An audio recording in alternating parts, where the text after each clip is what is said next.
Bonjour et bienvenue dans cette nouvelle vidéo que nous filmons avec Édouard Girard, professeur de philosophie au Collège des Bernardins, qui a écrit une thèse sur la philosophie de Dostoïevski et qui va nous parler aujourd'hui de la philosophie de Dostoïevski. Bonjour Édouard. Bonjour Diana, et j'ai en effet écrit une thèse qui porte en partie sur Dostoïevski, mais qui est plus, à l'origine en tout cas, une thèse sur l'hégélianisme russe, c'est-à-dire sur la réception russe de Hegel.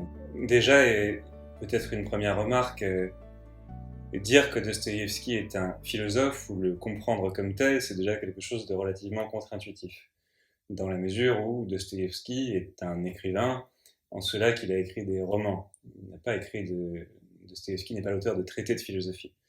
Donc déjà dire que Dostoïevski est un philosophe ou l'interpréter comme tel, c'est déjà, on peut dire que c'est déjà un parti pris de lecture, qui est le mien, que moi je cherche à défendre, mais qui n'est pas évident, pour la raison que je viens de mentionner.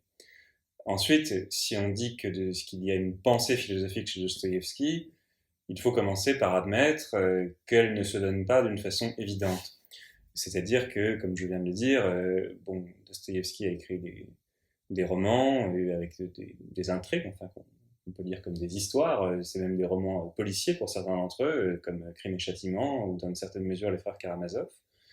Donc ce sont des romans avec des intrigues, mais qui comportent, ou en tout cas qui sont d'une nature à mes yeux très particulière, et qui comportent une composante philosophique très profonde. Quand je dis philosophique ici, je veux dire que, je n'emploie pas ce mot en vain, je veux dire qu'il se prononce sur un certain nombre de sujets classiques de l'histoire de la philosophie, comme par exemple la liberté. C'est un excellent exemple. Qu'est-ce que la liberté? Comment l'individu agit-il dans un monde qui le détermine d'une façon ou d'une autre? Ça, c'est un grand thème de Dostoïevskien. Maria дрожащая или право имею. La fameuse. Oui, la fameuse phrase de Raskolnikov. Je pense que Yana, vous pouvez la traduire peut-être pour... Je pense que vous pourriez le traduire encore mieux puisque vous êtes français. Dvarlia drarashaya ili pravo imieyu. Est-ce que je suis une bête tremblante ou est-ce que j'ai le droit? C'est ce que dit Raskolnikov, ce que se dit Raskolnikov à lui-même, si je ne me trompe pas, dans sa confession à Sonia. C'est-à-dire, est-ce que je suis quelqu'un qui peut outrepasser les normes morales, qui lui-même a dépassé en tuant la vieille usurière qu'il a spoliée de tous ses biens, crime vis-à-vis duquel il nourrit ensuite une culpabilité très forte, et il s'en veut de nourrir une culpabilité si forte parce que c'est le signe qu'il n'est pas le grand homme qu'il aimerait être, le Solon, le Napoléon, le Lycurgue, c'est-à-dire ces grands hommes qui, eux, ont outrepassé tout un tas de normes sociales, tout un tas de normes morales, parce que ils avaient une mission plus grande à accomplir pour le devenir de l'histoire, pour le devenir du monde. Voilà, donc il se questionne lui-même s'il est à la hauteur ou non de ces grands hommes. Donc la liberté est un bon exemple, mais il y en aurait tant d'autres. Alors, dire que Dostoïevski est un philosophe, ou peut être lu, ce qui n'est pas exactement la même chose, avec un angle philosophique, c'est partir du postulat que ces textes ont un authentique message, ont un authentique propos à offrir, un propos sur le monde, un propos sur la vie, sur des problèmes fondamentaux qui sont relatifs à l'existence. Et donc, dire cela, comme je l'ai dit, ce n'est pas évident d'une part, et en plus de cela, cela contrevient à une interprétation de Dostoïevski qui a été formulée à l'époque par un critique soviétique qui s'appelle Mikhail Bartin, dont l'interprétation a été globalement assez dominante pendant très longtemps. Alors Mikhail Bartin, je le dis, c'est un critique soviétique des années 1920, essentiellement rattaché à un mouvement qu'on appelle le formalisme, et qui a globalement interprété Dostoïevski en essayant de dire que c'était un esthète, que c'était un un romancier qui avait créé un genre particulier de roman qu'il appelle le roman polyphonique, dans lequel on peut voir des individualités qui interagissent d'une façon qui n'est pas déterminée par un point de vue surplombant de l'auteur, comme c'est le cas dans les grands romans classiques, type Balzac ou type Tolstoï, en tout cas aux yeux de Barthes. Alors, c'est pas du tout une interprétation qui est inintéressante, mais c'est une interprétation qui a pour corollaire explicite de dire qu'il n'y a pas à proprement parler de pensée philosophique chez Dostoïevski, ou alors s'il y en a une, quand Barthes en fait mention, c'est généralement pour dire que c'est pas très intéressant et que ce sont des éléments globalement d'idéologie. Idéologie avec la connotation que ça a, disons, au début de l'époque soviétique, c'est-à-dire en gros qui ne rentre pas dans le cadre de la doctrine marxiste-léniniste, qui étaient un petit peu les lunettes avec lesquelles toute l'histoire de la littérature russe ou toute l'histoire des anciennes conceptions du monde russe ont été lues à cette époque. Donc je dis ça, voilà, Dostoïevski n'est pas un auteur de philosophie en raison du fait qu'il a écrit des romans, en raison du fait aussi qu'une grande école interprétative ait plutôt eu tendance à dire qu'il n'y avait pas de pensée chez lui, pas de pensée philosophique à proprement parler. Donc tout ça constitue des entraves au fait de proposer cette interprétation. Alors positivement, qu'est-ce que ça veut dire ? Dire qu'il y a une authentique pensée philosophique chez Dostoïevski, ça veut dire qu'il se prononce sur un certain nombre de sujets, comme je l'ai dit, qui sont plutôt classiques, qui ne sont pas des sujets complètement nouveaux. Simplement, je pense qu'on peut dire qu'ils sont réévalués selon un angle de vue qui est celui de la modernité philosophique. Alors, qu'est-ce qu'on entend par ce mot un peu général ? Souvent, dans l'histoire de la philosophie, quand on parle de la modernité, on parle plutôt de l'époque de Descartes.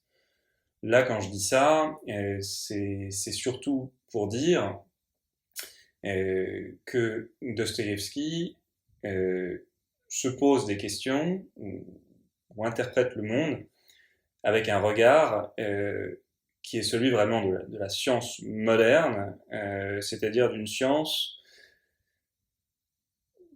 de l'époque industrielle et surtout d'un moment où la philosophie comme ensemble de doctrines, comme corps général de doctrines, semble ne plus pouvoir répondre à toutes les questions de l'existence. Alors je dirais cette vision-là de la philosophie, cette vision de la philosophie comme ensemble, comme corps doctrinal qui doit pouvoir répondre à toutes les questions de la vie, ça c'est une pensée, c'est une vision de la philosophie qui a été très largement dominante pendant l'histoire de la philosophie, c'est-à-dire que la philosophie se donnait pour objet de chercher la vérité, ne se donnait pas pour objet de chercher des opinions générales ou des points de vue, je dirais pas comme on ferait aujourd'hui, mais en tout cas, disons, la philosophie est beaucoup plus décentralisée aujourd'hui. En tout cas, cette vision de la philosophie comme ensemble de doctrines culmine avec la philosophie allemande, tout particulièrement la philosophie de Hegel.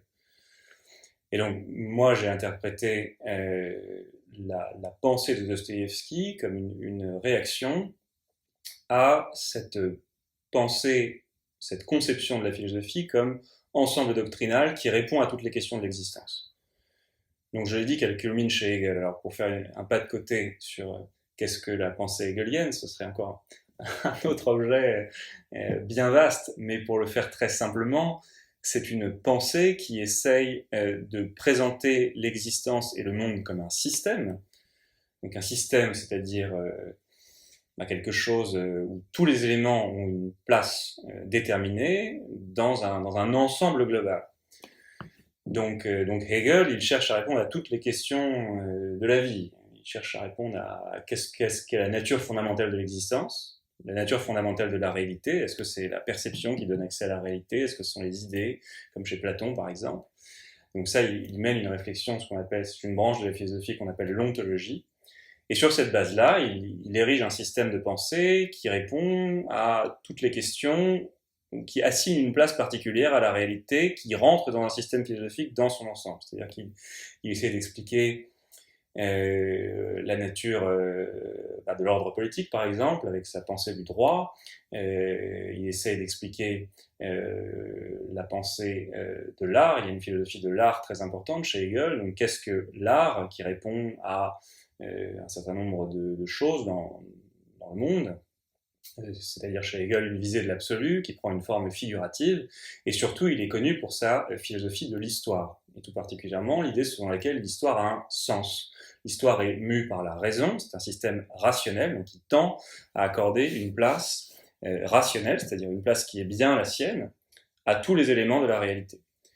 Et donc pour cette raison, je dirais, le système hegelien et le modèle de pensée hegelien est l'expression chimiquement pure et culminant, c'est le moment culminant de cette tendance de la philosophie comme corps de doctrine qui tend à répondre à toutes les questions de l'existence. Voilà donc pour ce que veut dire en tout cas, ce que veut dire la philosophie au début du 19e siècle, donc une période un tout petit peu antérieure à celle de Dostoïevski, qui est plutôt milieu, deuxième moitié du 19e siècle.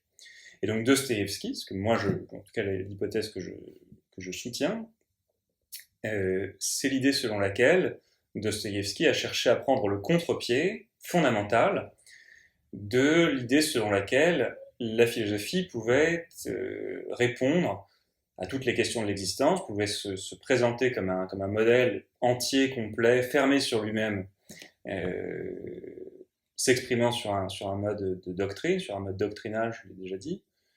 Et donc, Dostoïevski oppose à ce grand modèle-là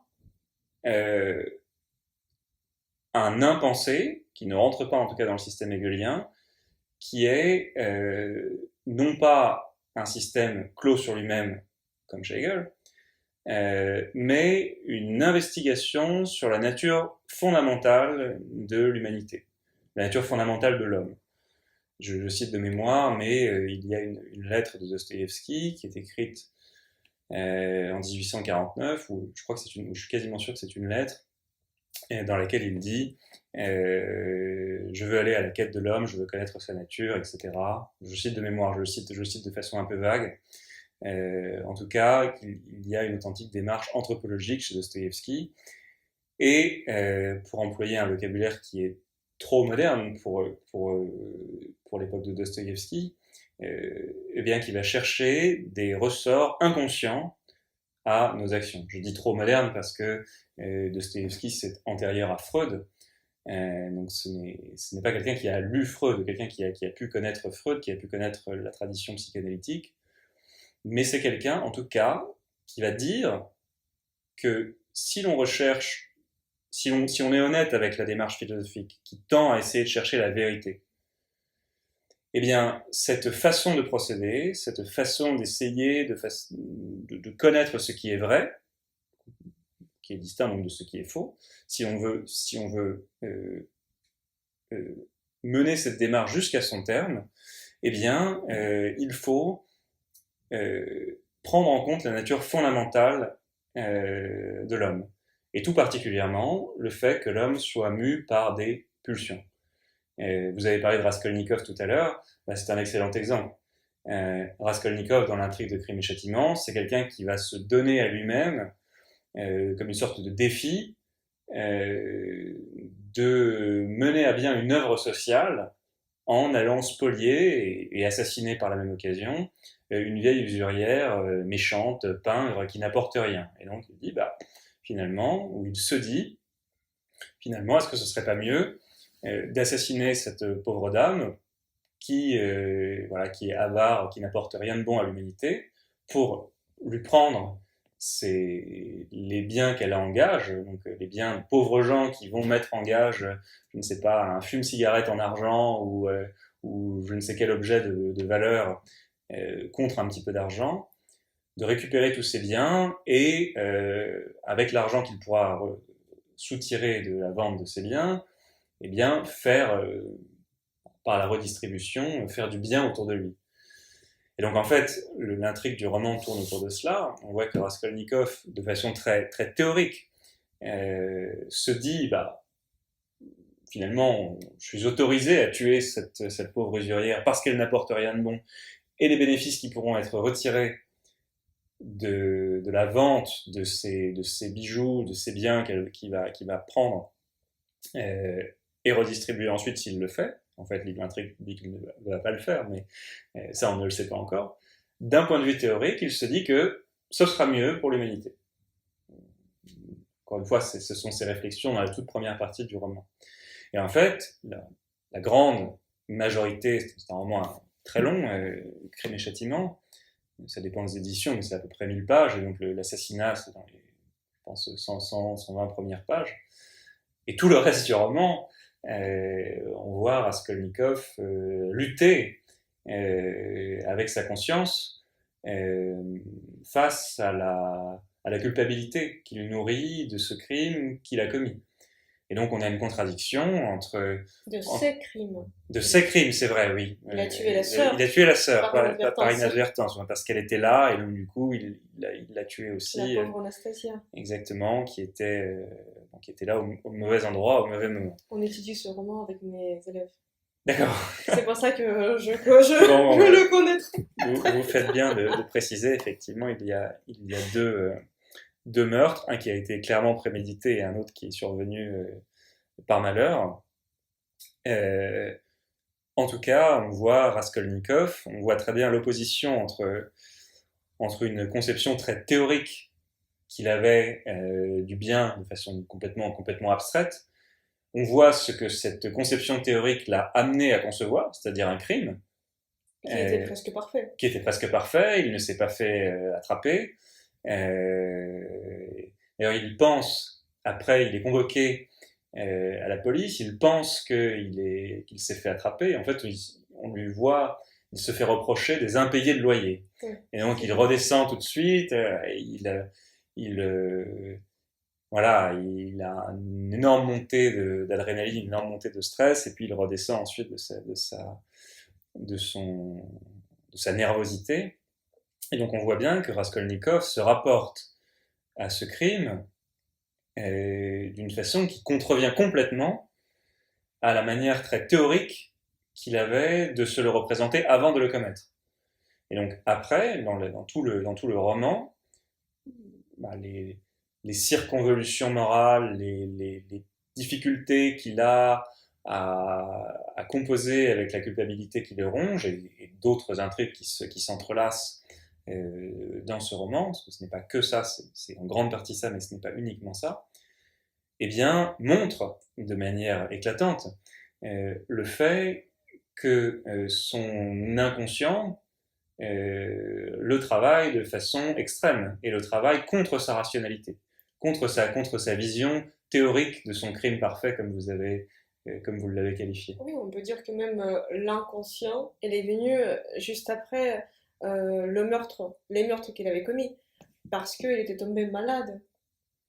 Peut-être qu'il y avait aussi un lien, que c'est son organisme qui allait à la rencontre, c'est l'inconscient. Absolument, ça, Dostoïevski, vous mentionnez l'un des thèmes centraux de tous les romans de la maturité de Dostoïevski, qui est le thème de la maladie. Et effectivement, chez Raskolnikov, ça prend une forme de ce qu'on appellerait aujourd'hui psychosomatique. Puisque Soumachetch également, il me semble que l'héros principal était tourmenté. Dans Zapiski Podpol. Zapiski Podpol, pardon.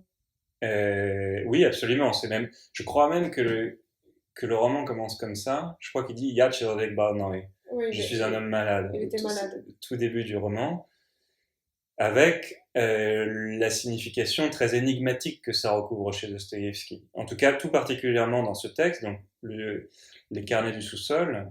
Alors ça, c'est un texte que j'adore, que je trouve vraiment incroyable, très très très difficile à interpréter, je trouve,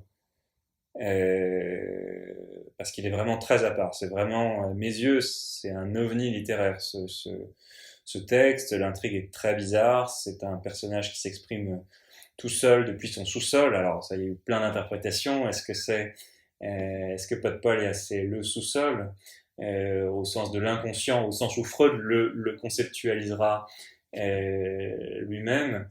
Je parle sous votre contrôle, Diana, mais Podpol, il y a aussi une signification comme si ça semblait. Pol, c'est aussi le sexe en russe. Pol. Théoriquement, je n'ai jamais pensé à ce sens, mais ça aurait pu être. Voilà, donc sous, ce qui sonnerait comme quelque chose comme sous le sexe. Peut-être, oui, c'est un peu En possible, tout mais cas, c'est possible. c'est pas moi, C'est possible. l'interprétation n'est pas de moi, elle est d'un commentateur français qui s'appelle Pierre Lamblay, qui a émis cette hypothèse. Bon, c'est une libre interprétation, je ne sais pas si elle est pas vérifiable de toute façon. En tous les cas, dans Zapiski Podpol, il y a ce thème inaugural qui est celui de la maladie. Et avec encore une fois la signification très énigmatique que ça recouvre chez Dostoïevski, tout particulièrement dans ce texte, mais dans d'autres également, en tout cas une signification très protéiforme qui n'est pas simplement la maladie au sens de la maladie physique clinique, identifiable. Et effectivement, pour Raskolnikov, pour revenir à lui, c'est quelqu'un qui est en proie à une culpabilité dont on ne sait pas bien si elle est la cause de sa maladie ou si c'est la maladie qui est la cause de sa culpabilité. Est-ce qu'il nourrit soudainement une forme de maladie qui le rend coupable, ou est-ce que c'est la culpabilité qui altère son corps, altère ses capacités corporelles? En tout cas, il y a un enchevêtrement, disons, de la thématique du corps et de la thématique de l'esprit dans les difficultés morales que rencontre Raskolnikov à l'issue de son crime. Oui, même il voulait aller au commissariat quand il voulait avouer son meurtre et était tombé dans les pommes aussi au commissariat. Absolument, oui. Donc pareil, on ne sait pas si c'est une montée d'adrénaline, on ne sait pas si c'est la perte de ses moyens qui viennent d'une fatigue purement physique, même si on comprend, en fait, Dostoïevski nous met sur la piste du fait que des idées, disons ça comme ça, des conceptions de pensée peuvent avoir une conséquence directe sur notre corps physique, biologique. Et donc ça, c'est une vraie originalité. Ça, c'est vraiment quelque chose qui est complètement moderne au sens que j'ai essayé d'avancer un petit peu tout à l'heure.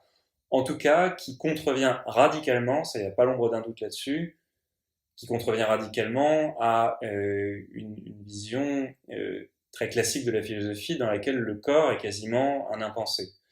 En tout cas, la philosophie la philosophie occidentale, j'entends, jusqu'à Hegel, on va dire, est une pensée essentiellement centrée sur l'esprit, essentiellement centrée sur la vérité comme élément objectif extérieur, et à la vérité à laquelle l'esprit peut se rapporter.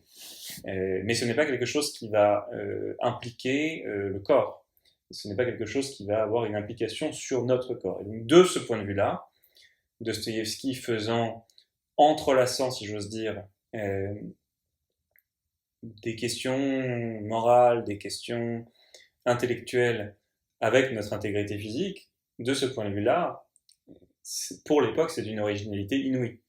Et donc, il place la question de la vérité, il place les grandes questions philosophiques, les questions de morale aussi, sur un terrain qui est beaucoup plus anthropologique que ne l'étaient les grands modèles philosophiques de la modernité, Descartes, Spinoza, Hegel, pour ne citer que. D'accord, merci Edouard. Et est-ce qu'il y a les témoignages que Dostoïevski lui-même, il a lu quelques ouvrages philosophiques qui auraient pu l'influencer? Alors ça, c'est une grande question. Les lectures de Dostoïevski, on les connaît en partie, il y en a d'autres qui sont plus énigmatiques. Dostoïevski était un très grand lecteur de littérature, il était passionné par la littérature française et russe notamment. Il est un grand lecteur de Balzac, il a même traduit Eugénie Grandet, l'un des romans de la comédie humaine dans les années 1840. C'est un grand admirateur de la littérature allemande aussi, tout particulièrement du théâtre. Il aimait énormément Schiller, le dramaturge allemand dramaturge et poète allemand Schiller. Après, pour ce qui est de ses connaissances en philosophie, c'est plus difficile à retracer, et notamment la question de savoir est-ce qu'il a vraiment lu, est-ce qu'il a vraiment connu la philosophie allemande, ça c'est plus difficile.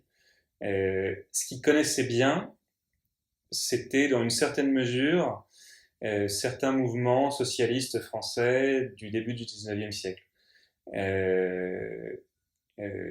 Il s'intéressait par exemple à Charles Fourier, le socialiste français Charles Fourier. Donc Charles Fourier, c'est le socialiste utopiste français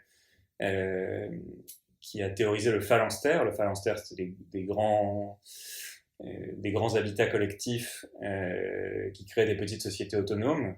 Un petit peu d'ailleurs ceux dont va s'inspirer Tchernychevski pour son roman Stodielat, qui inspirera lui-même après Lénine, un roman qui s'appelle Que faire, un roman utopique des années 1860 en Russie.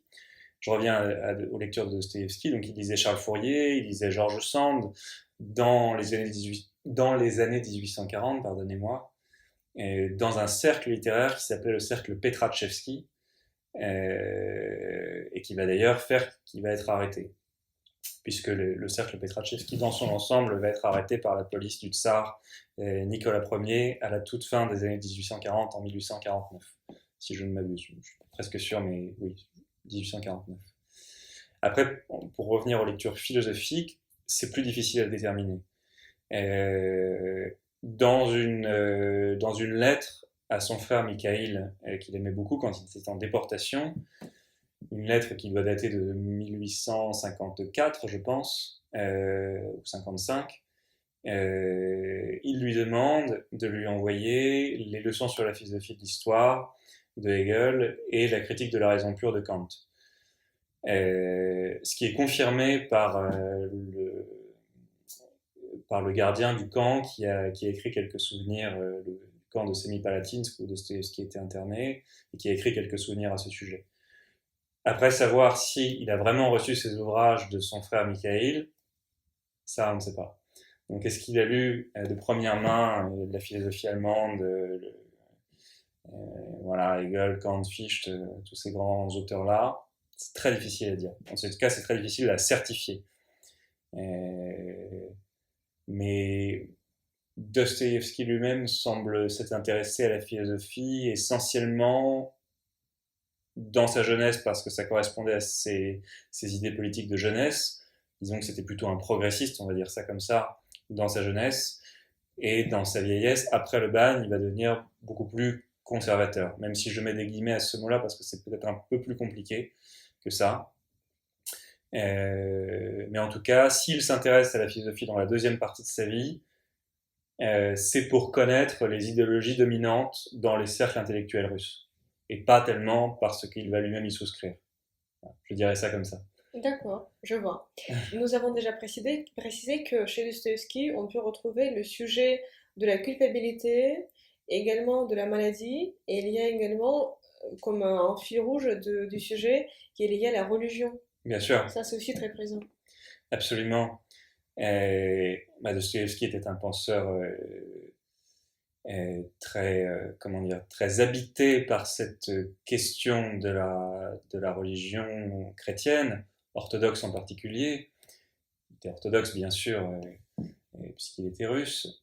Et tout particulièrement, s'il y a bien un personnage qui tient une place éthérée mais très importante dans la vie et dans l'esprit de Dostoïevski, c'est bien sûr le Christ. Donc ça, le Christ de Dostoïevski, c'est quelque chose d'essentiel. C'est une thématique qui est particulièrement explorée dans l'Idiot, dans lequel ce personnage très étonnant, très énigmatique, Lev Nikolaevitch Myshkin, le prince Myshkin, arrive un peu de nulle part dans la bonne société pétersbourgeoise, muni d'une lettre pour aller rendre visite à des cousins éloignés qu'il ne connaît pas.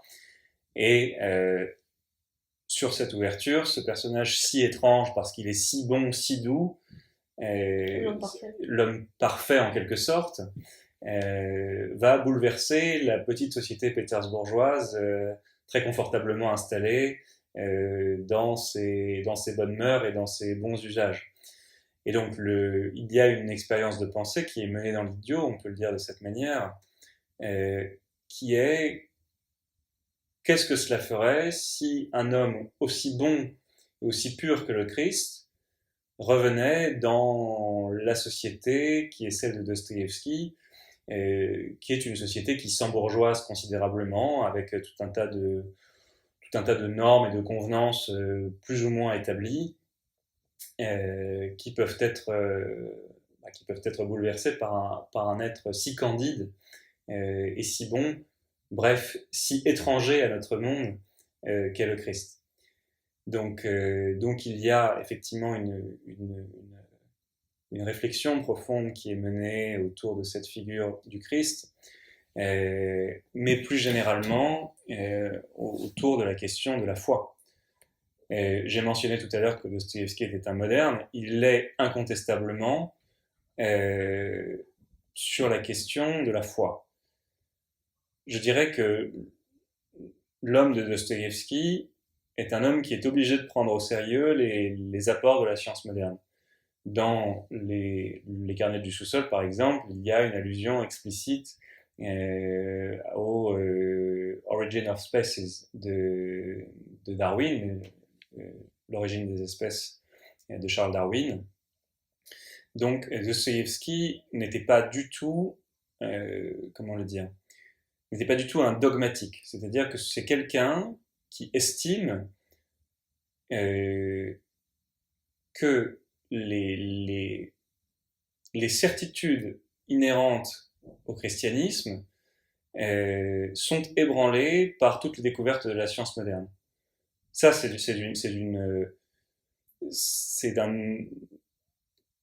extrêmement novateur. Je dirais que c'est l'une des plus grandes originalités de Dostoïevski aussi sur ce sujet-là.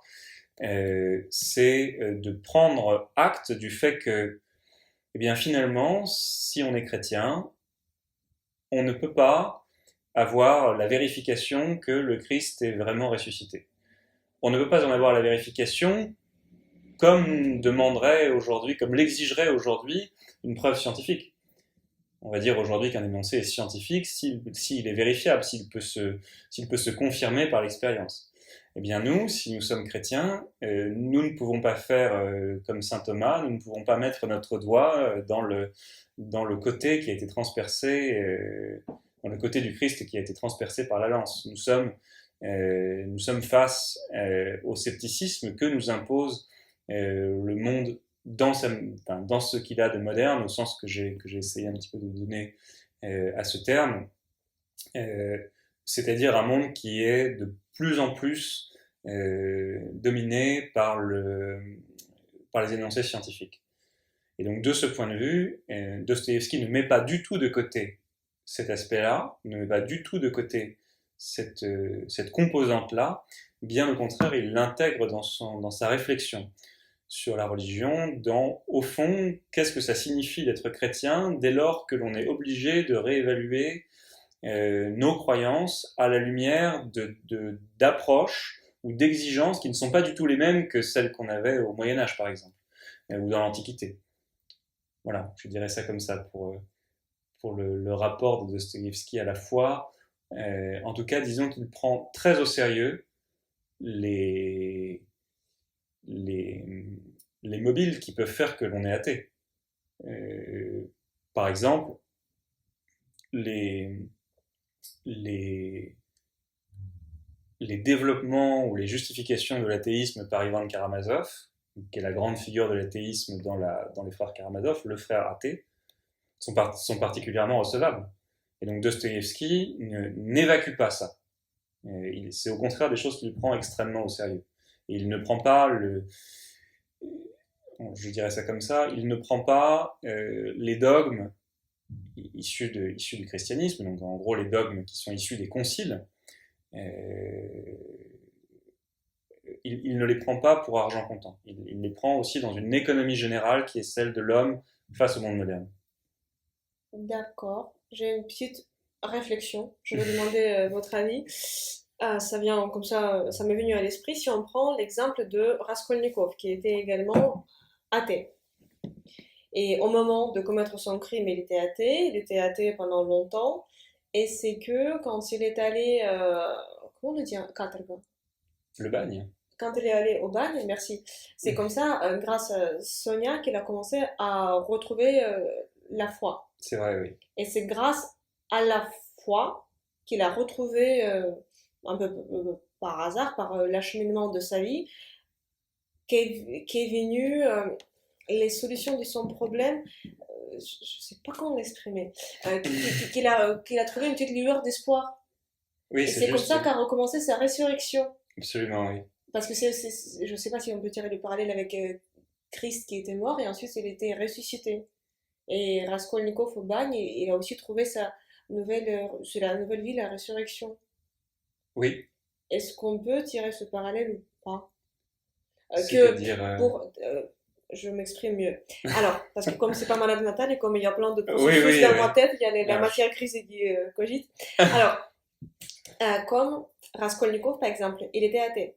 Dostoïevski disait, comme vous venez de le souligner, que grâce au développement de la science moderne, on peut pas avoir les preuves que Christ aurait existé.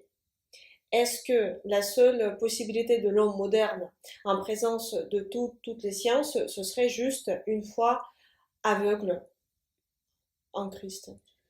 bah, c'est une excellente question. Merci beaucoup de la poser parce que je pense Juste qu'elle ne pas... elle me donne, je pense qu'elle me donne l'opportunité de bien répondre.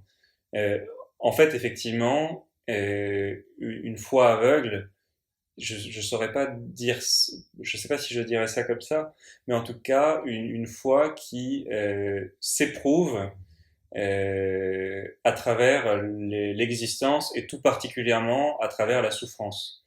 Généralement, les grandes conversions ont lieu au terme d'une grande souffrance. Raskolnikov, c'est un excellent exemple. Il y a même quelque chose qui est très frappant dans Crime et Châtiment, c'est le rapport au temps. L'intrigue de Crime et Châtiment, elle a lieu sur quelques jours. Et le temps est extrêmement intense parce il est une source de souffrance extrême pour Raskolnikov en permanence, ou quasiment tout le temps.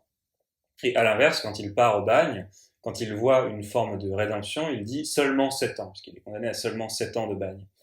Et donc on voit qu'il y a un décalage entre ce qui apparaît comment dire, comme une souffrance inouïe qui est vécue pendant ces moments où il est sur un fil du rasoir tout le temps, il est tout le temps en proie à une culpabilité extrême, et ce moment où il voit un horizon de résurrection.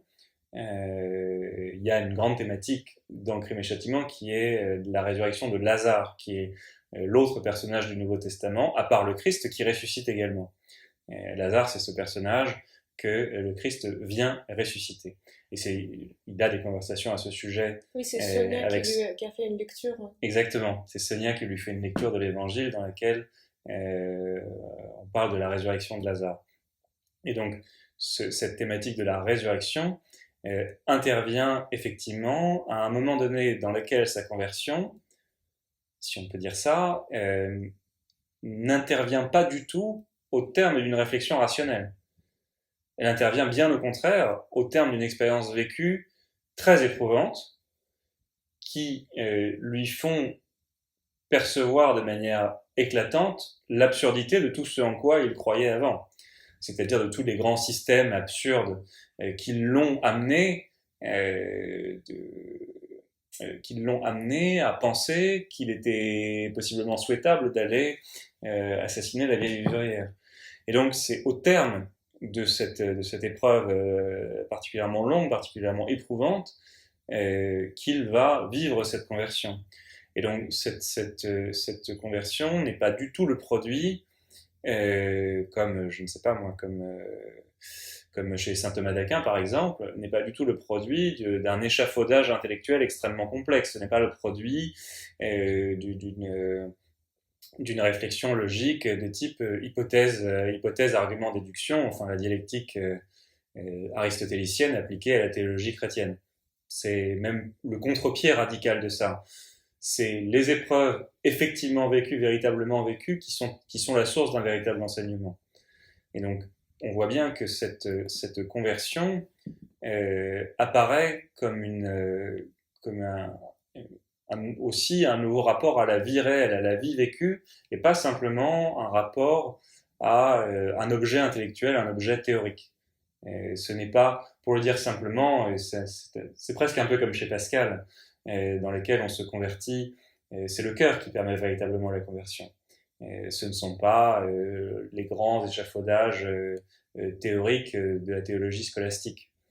Voilà, donc c'est au terme d'une expérience vécue, au terme de quelque chose de vécu même dans son corps, je pense qu'on peut dire ça, qu'une vraie conversion peut advenir. Et donc, il change complètement sa vision de la vie. Sonia, dans un geste d'amour pur et désintéressé, va le suivre au bagne. Et de ce point de vue-là, Sonia reproduit l'attitude qui était celle de, son nom m'échappe, mais en tout cas de la femme de Michael von Wiesin, Natalia von Wiesina, voilà, que Michael von Wiesin c'était un décabriste, donc c'est quelqu'un qui est l'un des officiers qui avait tenté un coup d'État en 1825, en décembre 1825, contre le tsar Nicolas Ier, et Michael von Wiesin a été déporté en Sibérie, et sa femme... Comme des centaines de décembristes. Comme des centaines de décembristes. Et Natalia von Wiesina est allée le suivre en Sibérie. Et Dostoïevski l'avait rencontré au moment de sa déportation. Elle lui avait donné une Bible que Dostoïevski va garder toute sa vie. Et Dostoïevski avait été tellement impressionné par cette femme qu'il l'a transposé, on dit qu'il a transposé l'attitude de Natalia von Wiesina à Sonia. Et donc Sonia reproduit ce geste d'amour absolu d'aller suivre Raskolnikov jusque dans son déclassement au fin fond du bagne et attendre qu'il sorte du bagne. Et il y a même, je pense, de ce point de vue-là, vous voyez, Dostoïevski attribue à une prostituée, donc la personne la plus dégradée de l'être social russe du XIXe siècle, il lui attribue la même attitude qu'une femme de la haute aristocratie. Donc, de ce point de vue-là, il y a je pense qu'il y a l'idée selon laquelle un authentique comportement d'amour, un authentique comportement purement chrétien, purement désintéressé, n'est pas une affaire sociologique, n'est pas une affaire de classe sociale. Tout le monde peut se comporter en vrai chrétien, tout le monde peut avoir ce geste d'amour inouï comme Sonia ou comme Natalia von Wiesina. Mais en revenant, on peut aussi revenir au sujet biblique, parce qu'il y avait, elle s'appelait Magdalène. Marie Magdalena, qui était également une prostituée, absolument, oui, c'est juste, oui. Qui était aux côtés de Christ et qui était aussi là quand il était à la résurrection. À la résurrection.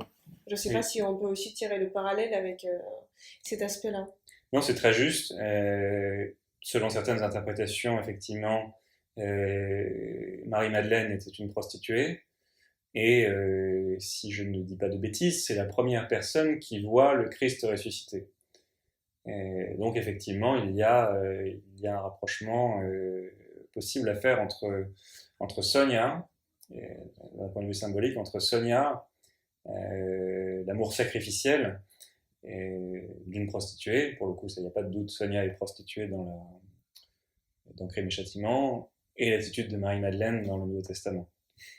D'accord, il y a comme ça, mais c'est pas l'avis de l'Église n'est pas univoque sur Marie.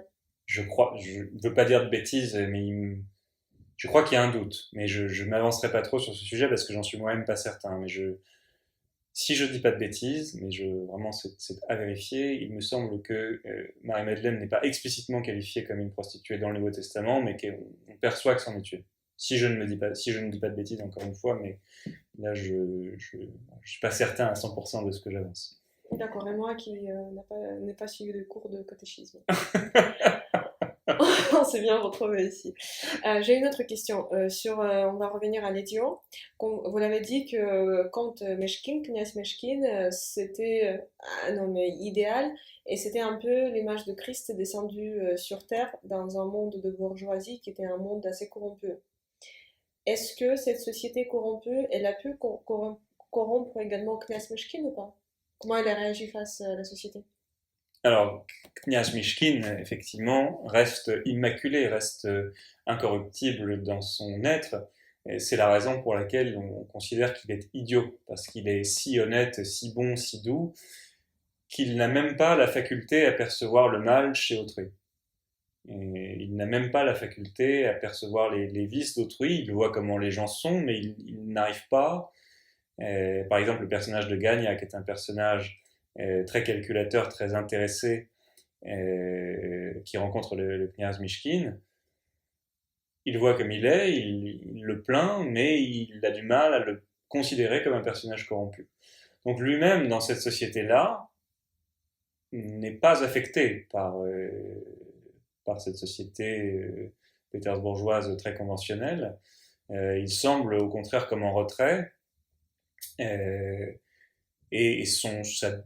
on peut dire ça comme ça, sa désadaptation sociale suscite tout un tas de controverses, tout un tas de situations un peu étonnantes, mais en tout cas, elle n'a pas pour conséquence le fait de le faire changer de comportement.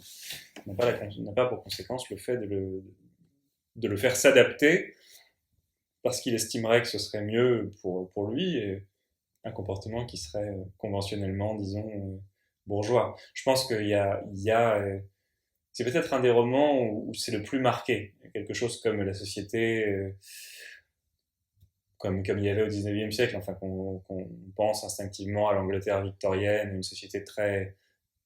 Il n'y a pas un pas de travers, quoi, où tout est bien cadré, tout est bien policé.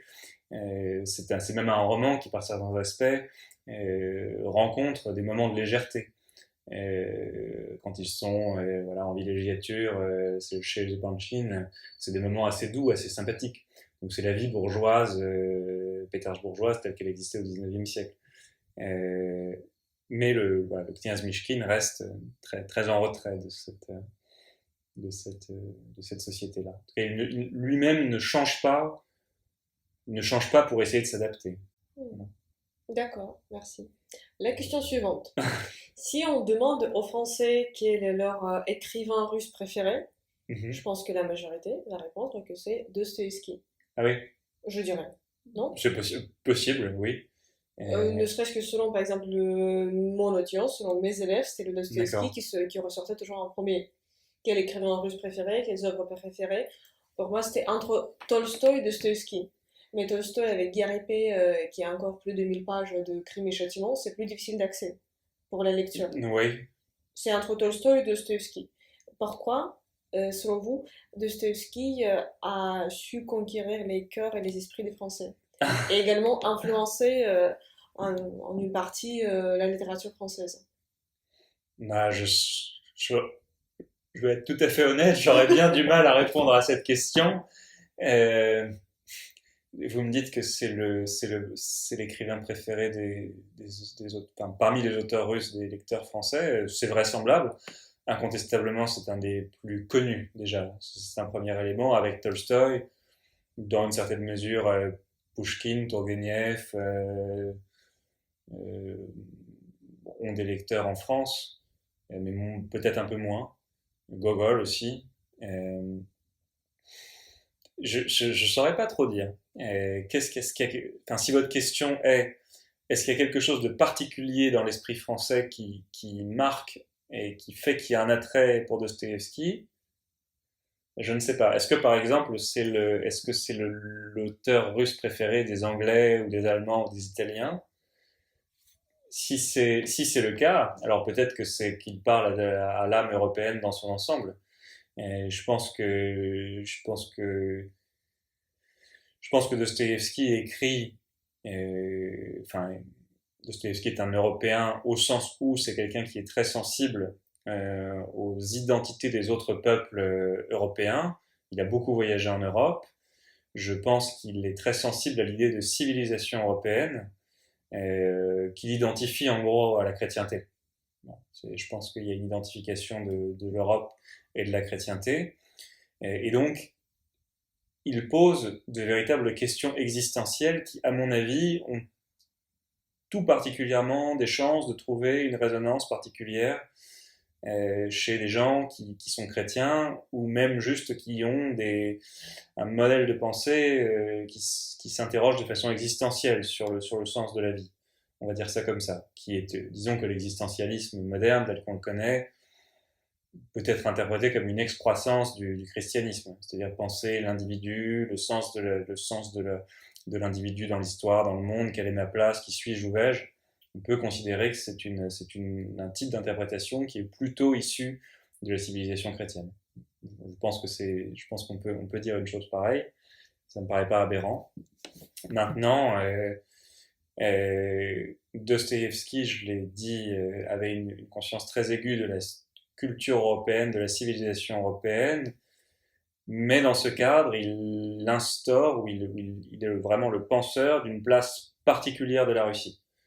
Ça, c'est très clair, et tout particulièrement à la fin de sa vie, et c'est une thématique qui développe un petit peu dans ses romans, mais si on veut en avoir le cœur net, il faut lire le journal d'un écrivain, dans lequel il consigne tout un tas d'opinions sur des problèmes politiques de l'époque, et il y a chez Dostoïevski une vision de la Russie comme étant la nation européenne qui d'une certaine façon peut sauver l'Europe. Je dis bien d'une certaine façon, parce que il estime, Dostoïevski n'avait que des mots trop durs contre le protestantisme et contre le catholicisme, qu'il estimait être des branches du christianisme en quelque sorte perverties. Le catholicisme en raison de sa soumission formelle à l'autorité papale, à l'autorité romaine, et le protestantisme en raison de la trop grande place accordée à la liberté. Liberté accordée à un tel degré que l'on en vient à nier même la possibilité même d'une autorité de l'écriture. Ce qui pourtant contrevient à ce que dit Luther, sola scriptura, par l'écriture seule, donc le dogme institué de la Bible comme seule source d'autorité. Dans l'interprétation dostoïevskienne du luthérianisme, du protestantisme, c'est une voie qui amène la liquidation la liquidation du christianisme par la négation de la possibilité même de croire en un dogme. Alors que même, et ça ne contrevient pas à ce que j'ai dit tout à l'heure, chez Dostoïevski, il y a une réinstitutionnalisation particulière, très spécifique de la source scripturaire dans une démarche existentielle. Je peux donner un exemple de ça précis. C'est la phrase fétiche de Ivan Karamazov dans Les Frères Karamazov. Ivan Karamazov dit souvent, sous diverses formes, il dit si Dieu n'existe pas, alors tout est permis. C'est une phrase qui apparaît à plusieurs reprises dans le roman, ou bien dans la bouche d'Ivan Karamazov, ou bien sous la forme d'une parole rapportée. C'est une sorte de paradigme philosophique personnel d'Ivan Karamazov qui justifie son athéisme, ou en tout cas qui est plutôt d'ailleurs un propos analytique sur l'athéisme, ce n'est même pas exactement quelque chose qui justifie son athéisme, et qui dit au fond, le christianisme, c'est une forme particulière de contrôle social. C'est-à-dire que dès lors que les gens arrêteront de croire à des légendes et à des croyances un peu farfelues, et tout particulièrement à une vie après la mort qui est rétribuée par le bien et le mal que l'on a fait durant sa vie, dès lors que les gens vont arrêter de croire en ça, ce sera l'anarchie. Alors c'est très particulier puisque Ivan lui-même est athée, il n'a pas un comportement débauché, au contraire, il a un comportement plutôt austère, c'est pas quelqu'un qui se manifeste par une vie de débauché par rapport à son frère aîné Dimitri. Mais en tout cas, c'est un paradigme philosophique qui est le sien. En fait, cette phrase, si Dieu n'existe pas, alors tout est permis, c'est une référence à un passage de la première épître aux Corinthiens de Saint Paul, dans laquelle Saint Paul dit tout est permis mais tout n'est pas souhaitable. C'est un passage dans lequel saint Paul s'exprime sur les interdits alimentaires qui sont en vigueur dans le judaïsme, et quand il s'adresse à des communautés de chrétiens qui sont issus du judaïsme et qui doivent intégrer des païens qui ne sont pas issus du judaïsme et qui donc ont d'autres pratiques alimentaires. Bref, et donc ça, il y a un fil directeur dans les frères Karamazov de cette phrase, de ce lien particulier, en tout cas de la place qu'on peut accorder à l'écriture. Et à la toute fin des frères Karamazov, lorsque Alyosha s'exprime face aux enfants, dans l'enterrement d'Ilyusha, Ilyusha c'est un petit garçon qui est mort, et donc il enterre ce petit garçon, et il dit à tous ses camarades, il fait un sermon dans lequel il exprime la raison pour laquelle il faut malgré tout espérer, qu'il y a des raisons de croire, qu'il y a des raisons de se souvenir de ce moment qui nous rend particulièrement heureux, particulièrement satisfait d'être ensemble. Et bien à ce moment-là précis, à la fin de ce passage-là, il dit souvenons-nous de Ilyusha pour des siècles et des siècles. Ça, c'est une formule également qui vient spécifiquement de saint Paul. Et donc il y a un renvoi comme ça de certains passages de l'écriture qui traversent le texte et qui semblent comme se renvoyer par jeu de miroir et qui changent le sens de l'écriture. Quand Alyosha dit cela, en fait, il ne le fait pas, ou il restitue un sens que l'on peut donner à l'autorité de l'écriture, qui n'est pas strictement dogmatique, qui est plutôt une façon dont l'écriture peut inspirer, peut donner une lumière particulière à un sentiment qui est vécu sur le moment, à un sentiment que nous vivons ensemble, le sentiment de bonté, de communauté, de communion que vivent les enfants au moment très dur de l'enterrement d'Ilyusha. Enterrement, mort d'un petit garçon que rien ne peut justifier, qui était exactement ce que Ivan Karamazov considérait comme une souffrance injustifiable qui pouvait suffire à rendre athée. En tout cas, qui lui disait moi je ne peux pas croire à un Dieu bon et puissant qui permet qu'il y ait des morts de petits-enfants comme regarde ça, cet article de presse qui relate ces événements épouvantables dans lesquels un petit enfant est mort. C'est exactement ce qu'il dit à Alyosha. Et bien là, Alyosha, dans un moment où il doit comme justifier l'injustifiable, eh bien il ne prend pas du tout le biais, enfin l'angle d'attaque qui est de donner une justification à la souffrance. Il ne dit pas bon, il est mort, c'est terrible, mais quand même on peut trouver un sens à cette souffrance malgré tout. Il ne dit pas ça, il dit souvenons-nous de ce qu'il y avait de bon, souvenons-nous de ce qu'il y avait du moment si fort que nous avons vécu ensemble, et à ce moment-là, de manière très subtile, il y a un renvoi à l'autorité de l'écriture. Et donc il y a un renvoi vers l'idée, vers une temporalité qui est celle de l'éternité, pour des siècles et des siècles, une formulation qui renvoie à l'éternité divine, qui fait que ce moment-là, si bon, si fort, si puissant, qui est un sentiment d'unité qui est créé malgré ce moment si dur qui est vécu, eh bien ça c'est quelque chose qui a une authentique valeur incommensurable pour la vie. Et donc, de ce point de vue, on voit que le sens que l'on peut trouver à l'écriture, l'autorité de l'écriture, est quelque chose qui arrive quand même par petites touches de manière très subtile et qui change, en tout cas qui donne une coloration particulière à un sentiment qui est vécu. Mais ce n'est pas une justification théorique, ce n'est pas une justification théologique de la souffrance, ça surtout pas. C'est ce que Dostoïevski ne fait jamais. Dostoïevski ne justifie jamais la souffrance. Il essaye de suggérer que malgré des grandes épreuves, il est possible de tourner des grands mâles, des grandes souffrances en quelque chose de bon. Voilà. Il reste optimiste. Il reste optimiste d'une certaine façon, ça c'est sûr. Mais il ne nie pas, en tout cas, je pense que ça c'est vraiment une singularité de Dostoïevski, à mes yeux en tout cas. C'est quelqu'un qui ne nie pas du tout la possibilité du désespoir. Ça, je pense que c'est vraiment un élément très fort, très particulier de Dostoïevski. là où la figure du désespoir est plutôt quelque chose qui est perçu comme un manque de fidélité à Dieu dans la tradition chrétienne. La théologie chrétienne a souvent eu tendance à insister sur ce point. Je crois par exemple savoir que d'un point de vue dogmatique, si Judas est condamné, ce n'est pas parce qu'il a tué Jésus, parce qu'il a trahi Jésus, pardon, mais parce qu'il s'est pendu et qu'il était tellement, comment dire, il a renié Dieu au point de ne pas croire en son possible pardon.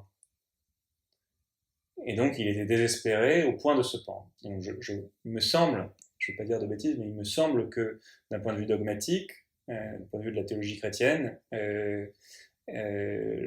la figure de Judas, c'est pas simplement la figure de la traîtrise, c'est aussi la figure du désespoir. Désespoir, pardon, perçu comme une source d'infidélité à Dieu, comme un mobile d'infidélité à Dieu. Et je pense que la particularité de Dostoïevski, la particularité de la vie chrétienne, de la vision du christianisme de Dostoïevski, c'est justement de dire, d'accorder une place à des mobiles réels de désespoir dans la vie d'un chrétien. Il y a des épreuves tellement extrêmes, tellement énormes, qu'on peut vivre dans notre vie, qui parfois peuvent peut-être nous faire dire ah mais je m'en sortirai jamais, ça c'est trop dur, je vais jamais me relever d'un truc pareil. Je pense que Dostoïevski, au fond, accorde une place à ce sentiment-là dans une vie chrétienne. Voilà, je pense que, à mes yeux, c'est l'une de ses originalités. En tout cas, c'est l'une de ses originalités, pardon, en tant que penseur chrétien. Voilà. Je ne sais pas si c'est très clair dit comme ça. C'est intéressant comme idée, ça donne de la matière à réfléchir. Et pour notamment aider nos lecteurs, nos spectateurs plutôt, à réfléchir sur Dostoïevski, sur sa philosophie, est-ce que vous pourriez faire une conclusion de vos propos, de votre discours, sur la philosophie de Dostoïevski, qui peut notamment donner les clés de compréhension aux lecteurs, comment interpréter? Je pense que Dostoïevski Une conclusion. Oui, non, mais je conclurai, je pense, en disant que déjà, je suis pas un gardien du temple. je n'ai pas de conclusion définitive à apporter sur Dostoïevski, et moi, je suis un lecteur de Dostoïevski, et aussi à la lumière de ce que je connais en philosophie et de la manière de son originalité en tant que vrai penseur, mais je pense malgré tout que c'est un penseur c'est des lectures qui nous marquent. Je veux dire par là que c'est souvent, si les gens ont souvent été marqués, les lecteurs de Dostoïevski sont marqués par Dostoïevski, c'est souvent parce que ce sont des lectures qui nous parlent d'une façon très intime. Ça, je pense que c'est vraiment quelque chose qui ressort de beaucoup de gens avec qui on discute de Dostoïevski, d'une lecture, c'est que ça parle à quelque chose d'intérieur. Ça parle à quelque chose qu'on a vécu, ça a une résonance particulière dans notre vie où on se dit mais oui, ça éclaire ma vie d'une façon que j'aurais pas forcément pensé, forcément vu. Et donc je pense que voilà, l'une de ses particularités, c'est de nous parler sous un angle de vue qui n'est pas théorique. Alors je dis pas que d'autres lectures philosophiques ne peuvent pas faire ça, mais disons que il y a peut-être une extériorité, je sais pas, quand on lit Platon, Aristote, ce sont des lectures qui peuvent nous parler aussi, je ne dis pas le contraire, mais ce sont des lectures dont on cherche déjà à comprendre le sens théorique. Et donc une fois qu'on a compris le sens théorique, ça peut nous parler aussi. Mais là, c'est différent. Je pense qu'il y a un biais qui est différent, c'est la lecture des scènes, des choses nous parlent sous un angle qui est très sensible. Et donc, nous parle sous un angle qui est très sensible. Ce n'est pas antinomique avec le fait que Dostoïevski s'exprime sur des sujets authentiquement philosophiques, comme je l'ai mentionné, mais je pense que l'angle d'attaque est très souvent celui-ci. En tout cas, c'est ce que je crois avoir vu chez un certain nombre de lecteurs. C'est que c'est quelque chose, qui parle à quelque chose de très intérieur. Non, je dis pas ça pour me défausser de faire une conclusion.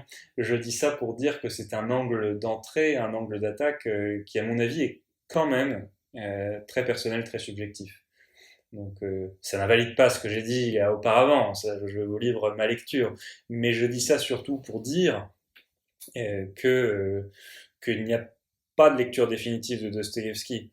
C'est vraiment des textes qui sont tellement forts, tellement, je pense, tellement inépuisables, au fond, je pense que dans 100 ans, on lira encore Dostoïevski. Voilà. Dans 100 ans, on lira encore Dostoïevski parce que je pense que les questions qu'il a posées,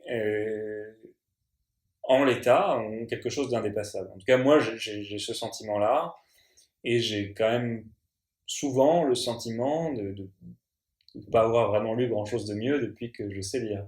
Voilà. Et pour nos spectateurs qui savent certainement lire, je sais que vous avez sorti un ouvrage sur Dostoïevski qui était également votre sujet de thèse. Oui. Est-ce que vous pourriez en parler, s'il vous plaît, pour nos spectateurs qui aimeraient en apprendre davantage? Bien sûr. Écoutez, c'est un livre voilà, qui est paru cette année, en 2024, aux Presses universitaires de France, au PUF, qui s'appelle Dostoïevski ou la déraison dans l'histoire, voilà, et qui reprend certains éléments de mon travail de thèse et puis aussi certains éléments que j'ai mentionnés dans cette vidéo. Voilà, en gros, qui cherche un petit peu à explorer l'idée selon laquelle Dostoïevski peut être lu effectivement en philosophe, s'exprime sur un certain nombre de sujets clés de la philosophie, la question de l'être, la question de la liberté, la question du sens de l'histoire, et de ça je cherche à tirer voilà, quelques conclusions qui peuvent être intéressantes pour nos lecteurs. Voilà. Pour nos spectateurs qui sont à Paris, je sais que vous organisez des séminaires sur Dostoïevski à la Sorbonne. Oui, alors, effectivement. Est-ce que si jamais nos spectateurs sont intéressés par l'idée de vous écouter ou d'écouter vos intervenants à la Sorbonne, parce que ces séminaires, ils sont ouverts au public? Bien sûr, oui, c'est ouvert au public. Alors, le séminaire s'appelle Philosophie IES, donc philosophie au pluriel, de Dostoïevski. C'est donc rattaché à l'université Paris 1 Panthéon-Sorbonne, au centre IFIMO, donc le centre de philosophie moderne. Et normalement, si vous tapez philosophie IES de Dostoïevski, il y a une petite page qu'on peut trouver. Et donc, il y a des intervenants qui viennent chaque mois voilà, discuter de Dostoïevski. Et on va boire un coup après. Donc, ça, c'est la partie la plus intéressante, bien sûr, du séminaire. Si jamais vous êtes intéressé, vous pouvez les trouver sur Internet et également venir assister pour en apprendre davantage sur Dostoïevski. Et également, je sais que vous enseignez au Collège des Bernardins. Exactement. C'est comme ça que j'ai découvert ce que fait Edouard, parce que un jour sur Facebook, je reçois le message d'un abonné que je connaissais pas, et mon abonné m'envoie le lien d'un cours d'Edouard qui est disponible sur Internet. C'était le cours qu'il donne au Collège des Bernardins sur le monde russe. J'ai bien dit. C'est ça, oui. Sur le monde russe. Et après, j'ai regardé ce que fait Edouard. Je trouvais que c'est bien ce qu'il fait. J'ai vu qu'il s'intéresse à la Russie, qu'il était en Russie, il parle russe, et qu'il fait ce cours. Et d'ailleurs, ce cours, est-ce que les spectateurs qui regardent cette vidéo, ils pourraient aussi le regarder? Oui, alors effectivement, cette année, je fais ce cours qui est un petit peu à part, puisque j'ai jamais fait de cours comme ça. J'ai enseigné la philosophie, mais là c'est un cours plutôt on peut dire de civilisation, donc qui prend pas mal d'éléments d'histoire et de théologie. Alors oui, le cours s'appelle Comprendre le monde russe, et c'est effectivement un cours qui a pour particularité d'être filmé, et donc il est disponible sur le site du campus du Collège des Bernardins, donc l'institution où j'enseigne à présent. Voilà. Vous pouvez aller sur le site du collège et ensuite trouver le cours d'Edouard. Et si vous n'êtes jamais à Paris, je pense que vous pourriez également y assister en présentiel. Si vous êtes à Paris? Oui, si les spectateurs sont à Paris. Alors, plus ce semestre, puisque le cours est plein. Malheureusement, donc il n'y a plus de place.